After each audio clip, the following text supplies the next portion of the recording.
O que está por trás da história de um casal preso por matar uma jovem de 20 anos, hein, gente? Eles teriam atraído esta jovem com a promessa de ajudá-la a ter uma vida melhor. Nós tivemos acesso com exclusividade ao depoimento de Sérgio e Simone. Os dois, do lado esquerdo, são acusados de matar Átila. Átila foi morta afogada em Itanhaém, no litoral sul de São Paulo. Preste atenção na história. A polícia avança no caso e as novas revelações vêm à tona e surpreendem cada vez mais os investigadores. Átila foi mantido em cárcere privado, segundo a investigação, na casa deste casal depois de se mudar de Goiás. Sai de Goiás, vem para o litoral de São Paulo. Ela teria aceitado, fazer parte de uma seita religiosa. Em troca, ela teria um bom emprego, melhores condições de vida, mas para a polícia, a jovem teria se arrependido desse acordo. E este teria sido o motivo da morte dela. Nós encontramos a irmã de Sérgio, acusado. Ela gravou com a nossa equipe. Emocionada, ela revela que o irmão nunca foi uma pessoa boa. E ainda fala que ele já aplicou golpes até mesmo na própria família. A polícia também agora trabalha com a possibilidade de que o casal faça parte de uma quadrilha.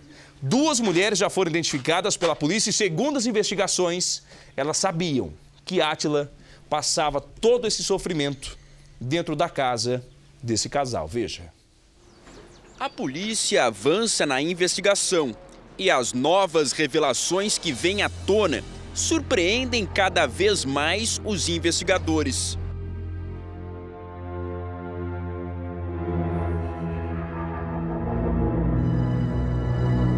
Uma trama que envolve o cárcere privado de uma jovem ingênua do interior, grávida de 5 meses, e um plano desse casal em busca de dinheiro, o prêmio do seguro de vida de Átila. A jovem que morreu supostamente afogada no litoral de São Paulo é a filha desta mulher desesperada. Eles destruíram a minha vida, eles destruíram um sonho. Eles destruíram uma família. Nós éramos sim uma família. Se eles entrou tentando colocar na cabeça da minha filha que ela seria mais feliz com eles, que eles seriam melhor que elas, eles destruíram uma família, eles destruíram um coração de uma mãe. O depoimento desta outra mulher ajudou os policiais a traçarem um perfil do casal suspeito do crime que chocou o país. Ela é a irmã de Sérgio e garante: conhece o criminoso como ninguém. Já sofreu até um golpe dele. A irmã do Sérgio procurou a nossa produção depois que assistiu no Cidade Alerta à prisão do único irmão dela. Por medo de represálias, ela prefere não mostrar o rosto. Qual foi a sua primeira reação ao ver na TV a prisão do Sérgio e da sua cunhada? No momento quando eu vi, eu fiquei indignada. Apesar de já prever que ele seria capaz disso. Por que você imaginava que o seu único irmão seria capaz de matar uma moça que carregava o filho dele? Assim, chegar ao ponto de matar, eu não... Mas que ele faria muitas coisas erradas, eu já sabia. Que ele seria preso, eu já tinha noção. Havia um histórico? Já, sim, há muitos anos. Quando o Sérgio mais precisou, ela decidiu ajudar. Em 2004, a artesã vendeu a própria casa para que o irmão pagasse uma dívida com agiotas. A promessa é que ele devolveria o dinheiro, o que nunca aconteceu. Ele devia para umas pessoas e conseguiu me convencer de vender a minha casa para pagar essa dívida. Você quis estender a mão para o seu irmão? Isso. E em troca? Recebi uma facada nas costas. Ficou sem a casa? Fiquei sem a casa. E ele nunca pagou o que devia? Não. A briga familiar chegou ao limite quando ela foi expulsa por ele da casa do pai. Naquela época, Sérgio e Simone já viviam como marido e mulher. Eu fui agredida e expulsa de lá. Quando você foi à delegacia para denunciar que tinha sido expulsa da casa e que tinha sido agredida pelo casal, chegando na delegacia você descobriu outra coisa. Sim, eu descobri que já havia um boletim de ocorrência contra mim e delegado ou escrivão no momento disse que não poderia ser feito outra ocorrência sobre o mesmo caso, que eu teria que aguardar. A denúncia de maus tratos virou um processo na justiça e ela acabou condenada. Sérgio e Simone se colocaram no papel de vítimas de maus tratos. Como que foi para você ouvir o depoimento daquela mãe, a mãe da Átila, falando sobre a perda da filha aos 20 anos, vítima do seu irmão? É algo assim que não tem como descrever. Doeu, acho que em mim, tanto quanto doeu nela. Saber que sangue do meu sangue foi capaz de fazer algo tão macabro. A indignação contra ele é muito grande. Ao final da entrevista exclusiva, a irmã de Sérgio revela um desejo. Se eu pudesse vê-la e pedir perdão, e mesmo não tendo sido eu a culpada, se eu pudesse... É que nada nesse momento vai acalmar o coração dela, mas eu peço a Deus que conforte ela.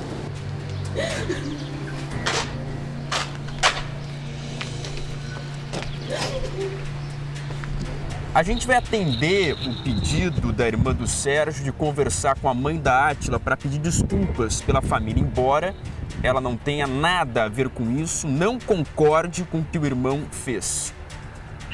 Dona Selmair, a senhora está na linha? Dona Selmair? Oi.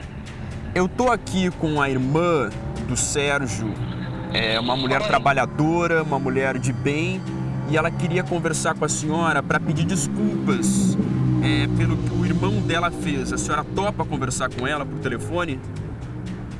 Ela gostaria de dar uma palavrinha para a senhora. Sim. Oi, bom dia. Bom dia.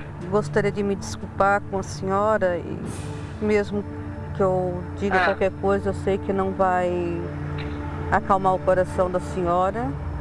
Eu não concordo, não sou conivente com o que ele fez e estou disponível para a senhora no que a senhora precisar para que eu possa ajudar sobre esse caso, para que ele não fique impune pelo que ele fez. E o que a senhora precisar de mim para que a senhora possa fazer justiça pela sua filha, a senhora pode contar comigo. Eu sou mais preciso de justiça. Mas vai ser feita. Eu tenho fé em Deus, eu tenho muita fé em Deus, eu sou mãe. E imagina o que a senhora está passando. Eu não sei o que dizer para a senhora para confortar seu coração. E nada que eu diga para trazer sua filha de volta. Nada mesmo. Mas o que eu puder fazer para que ele pague pelo que ele fez, a senhora pode contar comigo. Ao final do telefonema, ao deixar o carro muito abalada, ela não consegue segurar a emoção e precisa de apoio. A jovem viajou mais de 900 quilômetros, atravessou o país de ônibus. O destino, Itanhaém, litoral sul de São Paulo. O novo endereço dela passou a ser esta residência, de número 35. Aqui a gente percebe a preocupação do casal com a segurança e a privacidade. Tem cerca elétrica. E aqui do outro lado, olha só, o Fininho mostra pra gente, até uma câmera de segurança. Detalhe, aqui na rua é a única casa com esse tipo de equipamento. A troca de mensagens entre Átila e Sérgio revela que a jovem era manipulada por ele ainda antes da viagem. Ao embarcar no ônibus em Goiás no mês de janeiro, ela é orientada a mudar na rede social a cidade onde mora.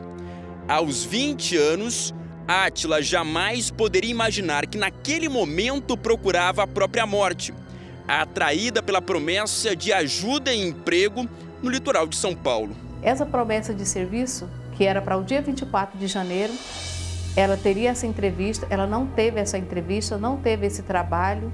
Nós tivemos acesso ao depoimento do casal. Simone e Sérgio alegam que já conversavam com Átila há cerca de 2 anos pelas redes sociais. Na tentativa de despistar a polícia, afirmam que ela tinha o desejo de entrar para a seita e viver sob os cuidados dos dois. A advogada da família nega que a jovem soubesse o que esperava por ela a quase 1.000 quilômetros de casa. Eu acredito que é uma versão mentirosa e que eles estejam tentando de alguma forma maquiar ou proteger o que eles eventualmente, o que a gente imagina que eles tenham feito, né? E até de certa forma culpar a vítima? Ah, seguramente. A forma deles têm de se livrar da culpa de um crime tão grave cometido contra uma jovem inocente, né? Tudo bem, a gente entendeu que ela se deixou seduzir no meio do caminho, sim, mas eu não acredito que ela tenha vindo especificamente com essa finalidade. Tanto que nas conversas trocadas com a mãe, né, e isso a gente tem documentado no inquérito policial, ela fala insistentemente dessa questão de trabalho, que ela precisa ter o nome dela limpo, que de entrevista de trabalho, ela chega a falar dessa questão da transportadora, então eu acredito que essa versão deles é mentirosa. Nesse vídeo, a jovem aparece na igreja pouco tempo antes de deixar a casa dos pais.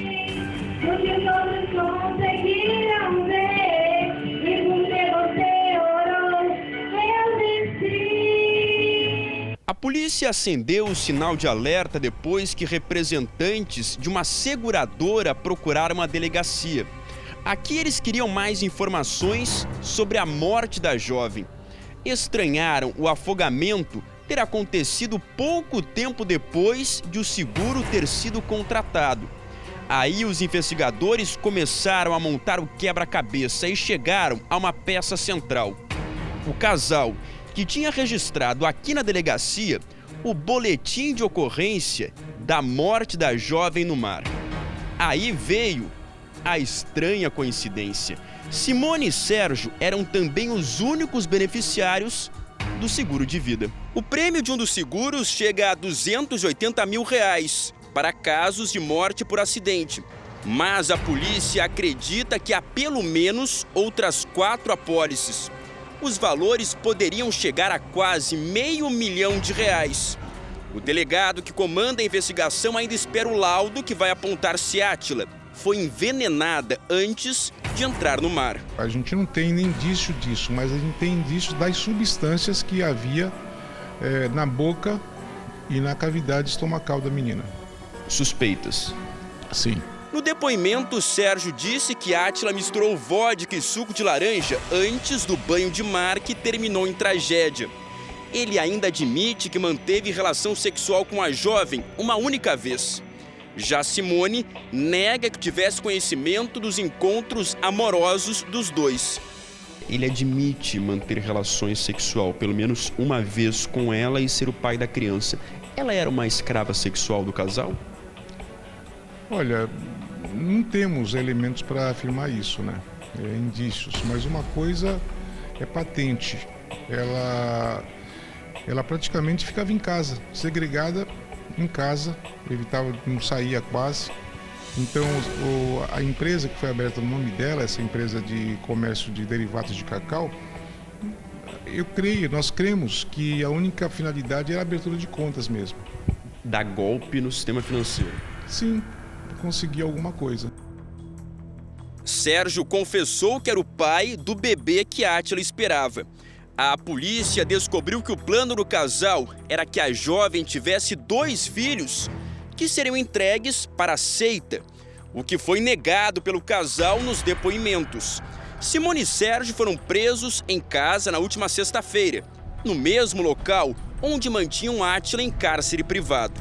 Olha, os vizinhos do casal ficaram preocupados por conta dos cachorros que eles mantinham aqui no quintal da residência. Segundo os depoimentos na delegacia, são 9 cachorros e um gato. E agora, protetores dos animais vieram até aqui, primeiro para alimentar os cães e também para fazer uma limpeza aqui no quintal, que a gente percebe que estava numa situação bastante complicada. Os cachorros com fome e sede, vivendo no meio aqui do lixo. Os moradores aqui não conheciam a jovem, que segundo a suspeita da polícia, ela era mantida em cárcere privado, aqui dentro desta residência. Saía apenas na companhia do casal e à noite, para não levantar suspeita dos vizinhos. Os cães serão levados para casas de protetores de animais até que sejam adotados. O casal não trabalhava. Simone alegou na polícia que vive de uma pensão que recebe do pai, que era policial. Eles se mudaram para o litoral há cerca de 8 anos. Uma casa confortável. Para tranquilizar a mãe, Átila enviava fotos na piscina. Era a maneira de tentar mostrar que tudo ia muito bem na nova vida, longe de casa. A gente falava no Mêncio de todos os dias. Paramos de falar no Mêncio a partir do momento que ela excluiu tudo. A partir dessa data, a última vez que eu falei com a minha filha foi dia 2. No dia 2, ela me mandou uma foto da minha filha toda produzida, toda maquiada. Como se tivesse tudo bem, como se a minha filha estivesse feliz. Aqui na região onde o casal vivia, a maioria das casas fica fechada durante a maior parte do tempo. São residências que as famílias vêm apenas no verão. Esta aqui, bem ao lado da casa deles, tem aparência inclusive de abandonada. Os poucos moradores que vivem aqui nesse bairro ficaram preocupados com a situação dos cães que foram abandonados depois da prisão. Eles, inclusive, trouxeram essa escada aqui para conseguir jogar ração por cima do muro. É um muro alto, tem também a cerca elétrica e foi o jeito que eles encontraram para pelo menos aliviar um pouco a fome e a sede desses animais. Até que esses defensores aqui conseguiram a chave do portão com a advogada do casal, que liberou a entrada deles para limpar o quintal e também alimentar os 9 cachorros do casal. Segundo os defensores, uma ONG da região já se mobilizou para conseguir um novo lar para esses cãezinhos. O homem assim ele não é um pouco estranho, né? Daqui assim eu já lembro alguma vez do rosto assim, né? Mas a mulher geralmente eu não conheço não. E a jovem, essa Átila? Também não. Eles eram discretos pelo jeito.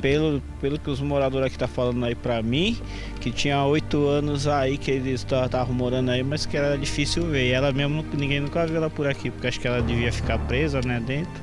E as pessoas nunca viram ela por aqui não. A polícia trabalha agora com a possibilidade de que o casal faça parte de uma quadrilha. 2 mulheres já foram identificadas. Elas sabiam o que Átila passava dentro dessa casa. Acredito que há mais vítimas, sim.